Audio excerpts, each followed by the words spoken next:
निर्देश।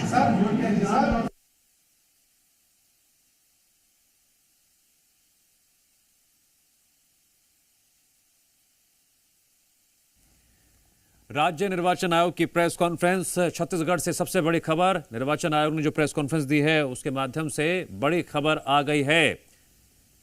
3 चरणों में 17, 20, 23 फरवरी को चुनाव होगा। निकाय चुनाव को लेकर यह अपडेट है। पंचायत चुनाव को लेकर जो तारीखें सामने आई हैं, 22 जनवरी से नामांकन शुरू हो जाएगा।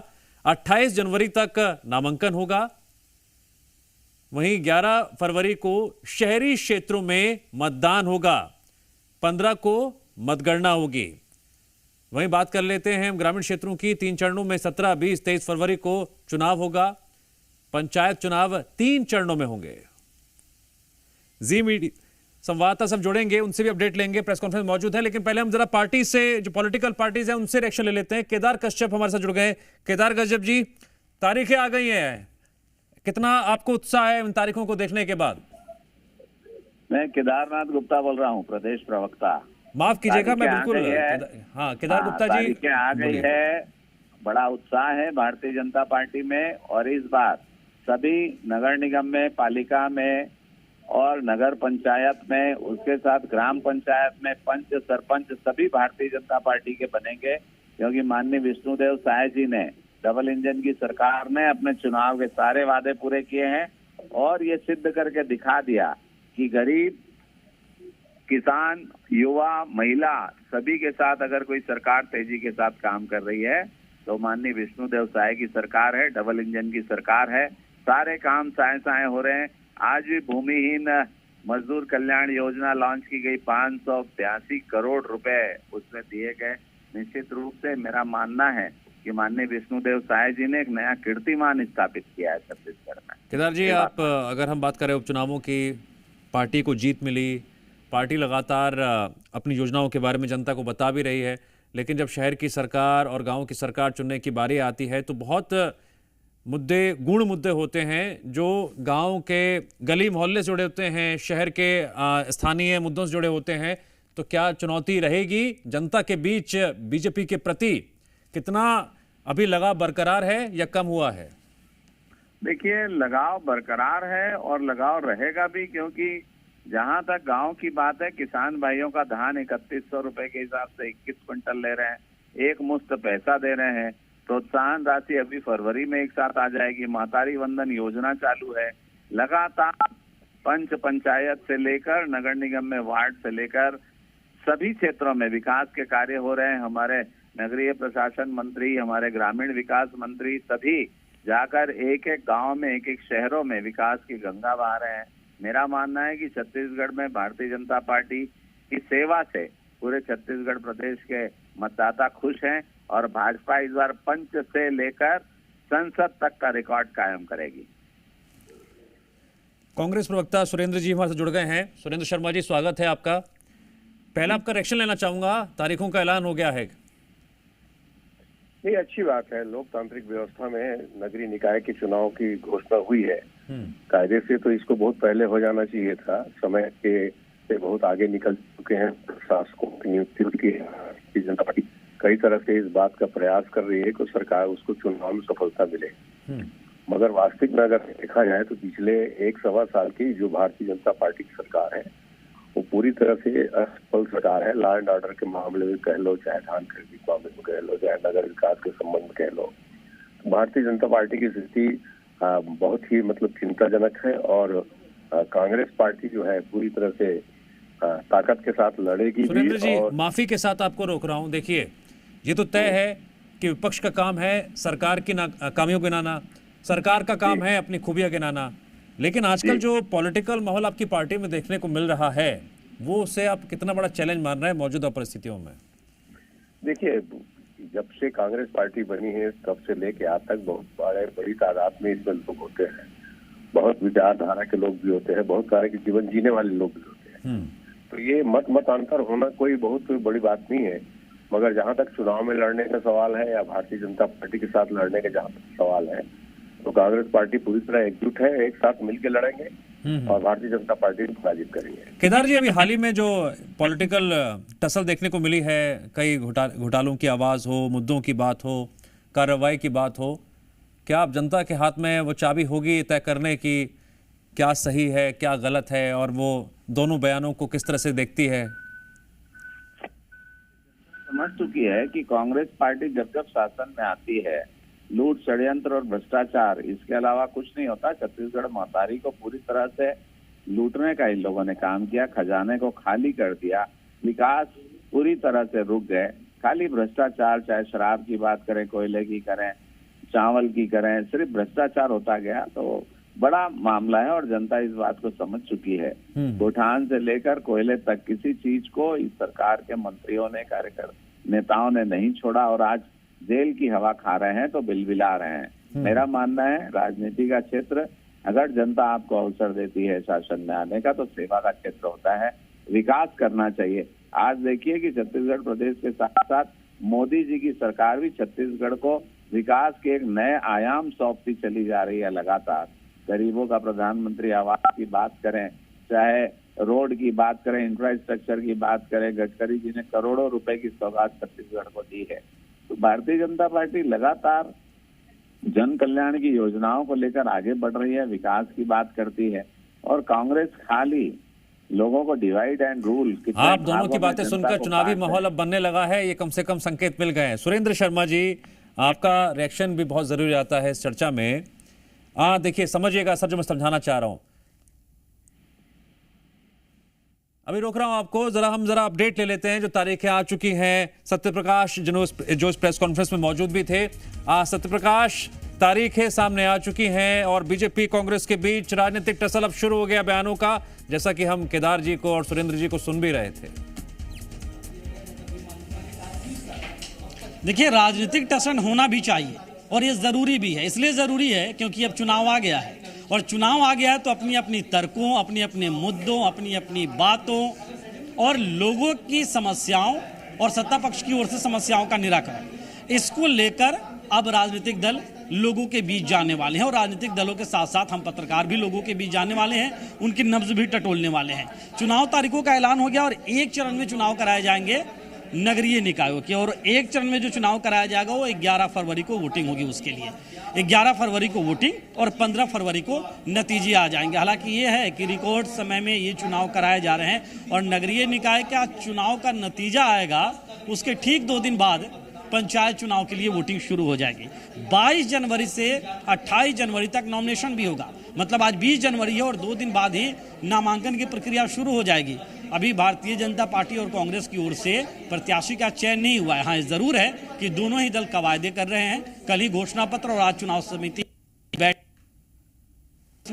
और भारतीय जनता पार्टी भी अपनी तैयारियां कर रही है, बैठकों का दौर चल रहा है। पंचायतों का चुनाव, लेकिन उससे पहले मैं बता दूं, नगरीय निकाय चुनाव ईवीएम से होगा। हालांकि कांग्रेस पार्टी लगातार बैलेट पेपर से कराने की मांग कर रही थी, लेकिन ईवीएम से जो फैसला लिया गया है राज्य निर्वाचन आयोग, चुनाव 3 चरणों में होने वाले हैं और इसके लिए जो वोटिंग है वो 17, 20 और 23 फरवरी को होगी। दिव्यांश, और 17, 20 और 23 फरवरी को ही मतदान केंद्रों पे ही मतगणना हो जाएगी, लेकिन टेबुलेशन का काम होगा 18 और 24 फरवरी। इसके बाद नतीजे कब घोषित होंगे?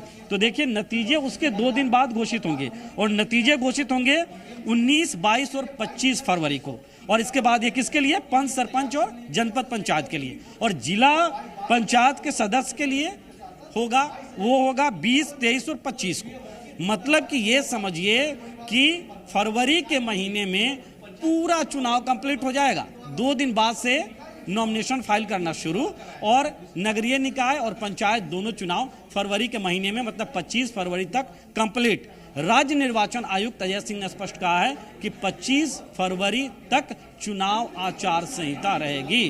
बोर्ड के परीक्षाएं हैं और ये लगातार कहा जा रहा था कि बोर्ड की परीक्षाएं प्रभावित नहीं होनी चाहिए, तो ये कोशिश की गई है कि बोर्ड की परीक्षाएं प्रभावित ना हो। हालांकि बहुत कम समय में ये चुनाव कराई जा रही है। जब तैयारियों को लेकर पूछा गया तो राज्य निर्वाचन आयुक्त ने कहा कि तैयारियां उनकी पूरी है। सुरक्षा व्यवस्था के दृष्टिकोण से राज्य पुलिस ही इस चुनाव को कराने वाली है। इसके अलावा बहुत सारे ऐसे बूथ हैं जहां पे मोबाइल कनेक्टिविटी भी नहीं है, वो एक बड़ी चुनौती है। उस पर राज्य निर्वाचन आयुक्त ने कहा कि वहां पे हम लोग देख रहे हैं कि किस तरह की सुरक्षा व्यवस्था और तमाम चीजें रखेंगे, क्योंकि पंचायतों में वोटिंग कराना बहुत और बेहद महत्वपूर्ण कार्य होता है, क्योंकि कई सारे ऐसे पंचायत हैं जो अभी भी घोर नक्सल प्रभावित हैं, अति संवेदनशील हैं। तो इस तरह अगर हम देखें कुल मिला के तो अब बिगुल बच चुका है, रणभेरी बच चुकी है, अब रण में कूद भी गए हैं, जहां तक हम बता भी रहे हैं तमाम राजनीतिक दल के लोग भी। सत्यप्रकाश, जरा आकलन कीजिए और जनता के सामने ये बात भी रखिए कि तारीखों का ऐलान तो हो चुका है, तारीखें सामने आ चुकी हैं, लेकिन जब हम बात करते हैं सिटी सरकार की, गांव की सरकार की, तो मुद्दे होते हैं शहर के, गली मोहल्ले के, गांव के। लेकिन जो राजनीतिक हालात इस वक्त दिखाई दे रहे हैं, शहर की, माफ कीजिएगा, प्रदेश की सियासत का इन चुनावों में क्या असर देखने को मिलेगा? देखिए, ये तो स्पष्ट है दिव्यांश कि कई सारे ऐसे मुद्दे हैं जिन मुद्दों को लेकर विपक्ष जनता के बीच जाने की तैयारी कर रहा है, और वो मुद्दे वो हैं जिन मुद्दों को अब तक राजनीतिक मुद्दा बयानों के जरिए या सड़कों पे उतर के कांग्रेस पार्टी बनाती रही है। सत्ता पक्ष के पास बताने को बहुत कुछ है। ऐसा सत्ता पक्ष का भारतीय जनता पार्टी का कहना है, जैसे जब राज्य में सरकार बनी 2023 के आखिर में, तो उसके बाद जो योजनाएं लॉन्च की गई हो, चाहे मातारी बंधन योजना हो या दूसरी योजना हो या मोदी की गारंटी जो पूरी की गई हो, मतलब कि राज्य सरकार की जो योजनाएं हैं भारतीय जनता पार्टी की, इसके अलावा केंद्र सरकार की ओर से नगरीय निकायों में, गांवों में जिन योजनाओं का संचालन हो रहा है, कई बड़ी घोषणाएं जो हुई है राज्य केंद्र की ओर से, तो ये कहीं ना कहीं भारतीय जनता पार्टी बात लेकर जाने वाली है कि डबल इंजन की सरकार है और हम ये कर रहे हैं। वहीं कांग्रेस पार्टी जो विफलताएं गिनाती है लगातार, उसको लेकर जाने वाली है, चाहे किसानों के मुद्दे हों, कानून व्यवस्था का मुद्दा हो, इसके अलावा जो बाकी नगरीय क्षेत्र में साफ सफाई या वार्डों से संबंधित जो दूसरे मुद्दे होते हैं, ग्रामीण क्षेत्रों में जो पंचायती राज व्यवस्था में चाहे वो 14वें 15वें वित्त की बात करें, उन सब के तमाम जो खर्चों के मुद्दे होते हैं, या करप्शन का मुद्दा जो लगातार कांग्रेस पार्टी कर रही है, तो ये ऐसे मुद्दे जिसे लेकर जाने वाली है। अब गेंद अब जो है वो जनता के पाले में, वो मतदाता के पाले में रहता है कि वो किसकी बातों पे भरोसा करे, किसकी बातों पे न करे, अपने विवेक से किस तरह का आकलन करे, और उसके बाद मतदान केंद्र पे जाके वो वोट करता है। ईवीएम से तो बटन दबाता है और बैलेट पेपर से पंचायतों के चुनाव होने वाले हैं तो बैलेट पेपर पे ठप्पा लगाता है। तो ये जो है, ये अब जनता के पाले में गेंद है, वोटर के पाले में गेंद है। मुद्दे तमाम है जिन मुद्दों को लेकर और अपनी बातों को लेकर राजनीतिक दल जाने वाले हैं। दिव्या, क्या ये भी एक मुद्दा रहेगा कि शायद सरकार का 1 साल पूर्ण हो गया है, इस दौरान हर वर्ग को कहीं ना कहीं कह लीजिए विकास पहुंचाया गया है, और भी कई मुद्दे हैं जिनको लेकर सरकार ये कहती रही है कि प्रदेश के, हम शहरी क्षेत्रों की बात करें, ग्रामीण क्षेत्रों की बात करें या नक्सली क्षेत्रों की बात करें, वहाँ पर विकास पहुंचाए। ये नक्सली क्षेत्र का जो मुद्दा है ये हमेशा छत्तीसगढ़ में हाईलाइट रहा है, लेकिन क्या इस बार ये सबसे बड़ा हाईलाइट रह सकता है? क्योंकि टारगेट 2026 भी जो तय किया गया है, नक्सलियों के खिलाफ मोर्चेबंदी भी लगातार बढ़ रही है।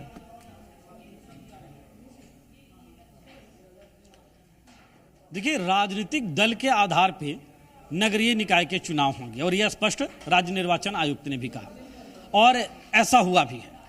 वहीं जो त्रिस्तरीय पंचायतों के चुनाव हैं वो राजनीतिक दल के आधार पे नहीं होते। हाँ, ये जरूर है कि राजनीतिक दलों के समर्थित प्रत्याशी उतारे जाते हैं, लेकिन राजनीतिक दल का मतलब सिंबल राजनीतिक दल का नहीं रहता है। हाँ। अब इसके बाद जो बात है कि पंचायतों में चुनाव या ग्रामीण इलाकों में चुनाव या नगरीय निकायों के वार्ड स्तर पे चुनाव जो है बहुत इंपॉर्टेंट हो जाता है। देखिए, राजनीतिक विश्लेषक ऐसा मानते हैं कि जितना निचले लेवल का चुनाव होता है, निचले स्तर पे जमीनी स्तर का चुनाव होता है, वो उतना ही महत्वपूर्ण और मुश्किल होता है। छत्तीसगढ़ में ये देखा भी गया है और इसका आकलन किया भी गया है, इसलिए क्योंकि छत्तीसगढ़ में करीब 15 जिले नक्सल प्रभावित हैं। हालांकि 2026 मार्च तक नक्सल उन्मूलन का लक्ष्य है, लेकिन इस बीच में कई दफा ऐसा हुआ है, पहले जब पंचायतों के चुनाव हुए हैं तो कई पंचायतों तक में पोलिंग पार्टियां पहुंच नहीं पाती हैं, या पहुंच भी पाती है तो नक्सलियों वहां से भगा देते हैं या वहां चुनाव नहीं होने देते हैं। वहां मतदान का प्रतिशत पता चलता है कि 0 है, या इक्का दुक्का 1-2 लोग दे दिए तो बहुत बड़ी बात है। ये मुश्किलात कहीं ना कहीं आती है, और तब जबकि अभी भी कई सारे इंटीरियर अति संवेदनशील पंचायत हैं अति नक्सल प्रभावित, घोर नक्सल प्रभावित हैं। कई जगहों पे तो राज्य निर्वाचन आयुक्त ने ही कहा कि मोबाइल की कनेक्टिविटी तक नहीं है, तो वहां चुनाव कराना सबसे ज्यादा चुनौतीपूर्ण होता है। और वहां के चुनौती को भी पार पा लिया राज्य निर्वाचन आयोग ने, तो समझिए कि बहुत बड़ी बात है और उसकी कोशिशें लगातार हुई है। और अभी भी राज्य निर्वाचन आयुक्त इस बात को इंश्योर कर रहे हैं कि तमाम सुरक्षा की व्यवस्थाएं और तमाम व्यवस्थाएं रहेंगी। पंचायतों में, हर पंचायत में चुनाव होगा।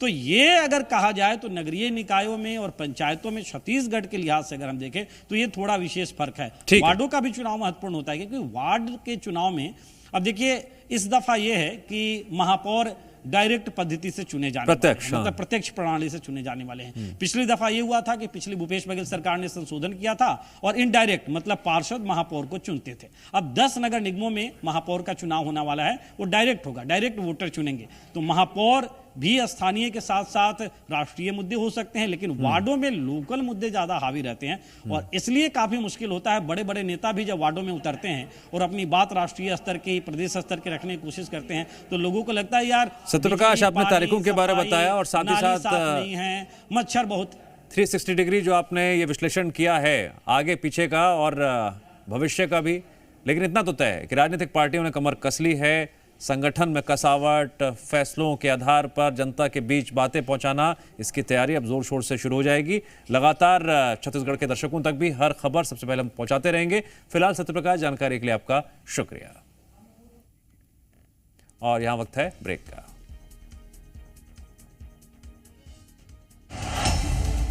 जी मध्य प्रदेश छत्तीसगढ़ की बादशाहत बरकरार। बार की रेटिंग में नंबर 1 जी मध्य प्रदेश छत्तीसगढ़। मध्य प्रदेश छत्तीसगढ़ की सबसे दमदार आवाज।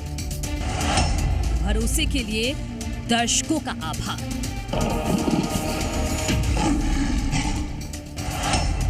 आपकी आवाज, आपका भरोसा।